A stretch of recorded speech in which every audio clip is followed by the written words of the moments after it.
On ne dira jamais assez comment la collaboration entre les milieux de la culture et de l'éducation est essentielle et même, je dirais, primordiale. Primordiale parce que la rencontre entre l'artiste et l'enseignant permet d'avoir un impact positif sur l'ensemble de la formation globale de l'élève.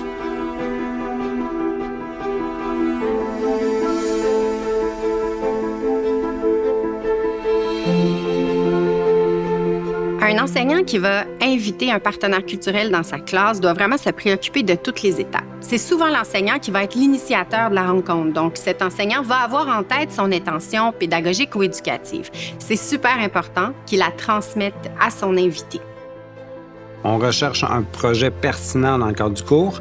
Puis quand je dis pertinent, c'est que j'essaie d'aller chercher l'intérêt des élèves pour trouver quelque chose qui va les amener à s'investir plus dans le projet. Fait que je vais aller chercher des choses qui vont les rejoindre.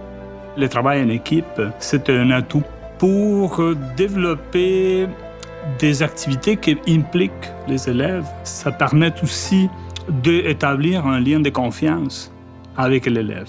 Une expérience culturelle en milieu scolaire est une réussite lorsqu'elle s'inscrit dans une ou plusieurs disciplines, lorsqu'elle vise une ou plusieurs compétences du programme de formation, mais aussi lorsqu'elle n'est pas nécessairement seulement un déclencheur, mais qu'elle procure une véritable démarche d'apprentissage.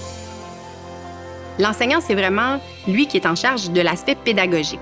Il va donc sortir ses antennes, il va être à l'écoute, il va participer. Il y a probablement des choses qu'il va avoir planifiées, mais il y a assurément des choses qui vont se produire, qui sont des surprises et avec lesquelles il va pouvoir tisser des liens d'apprentissage, mais peut-être aussi plus largement faire des discussions, faire des liens avec des expériences que les élèves ont déjà vécues. Donc, c'est lui qui porte cette responsabilité pédagogique. Vous aviez à faire des maquettes. M. Torres avait présenté son travail auparavant. C'est par l'expérience ou par la discussion que les élèves vont découvrir, mais éventuellement aussi s'approprier ce que le médiateur va avoir à partager avec eux. Donc, lui aussi va chercher à rendre les élèves actifs, à les engager et va s'intéresser à ce que les élèves vont apporter aussi à son parcours. Donc, on est vraiment dans une dynamique d'échange. Le médiateur culturel invite les élèves dans un voyage pour découvrir la culture. Des échanges sont au rendez-vous et on apprend justement à découvrir une œuvre et de pouvoir justement démocratiser les connaissances par le biais du dialogue. La phase la plus importante, c'est celle du réinvestissement. Comme l'enseignant, c'est lui le porteur finalement des intentions pédagogiques de l'activité, bien, c'est lui qui va réinvestir. Puis c'est ça qui va donner du sens à ce qui vient de se passer. Quel lien on fait entre ce qu'on a vécu puis ce qui se passe dans la classe ou ce qui se passe dans nos vies?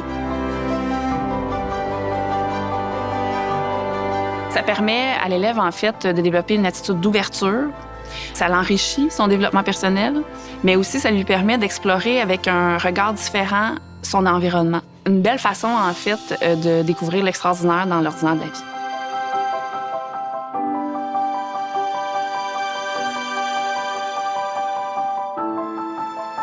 En bout de piste, en tant que prof, on enseigne vraiment ce que l'on est.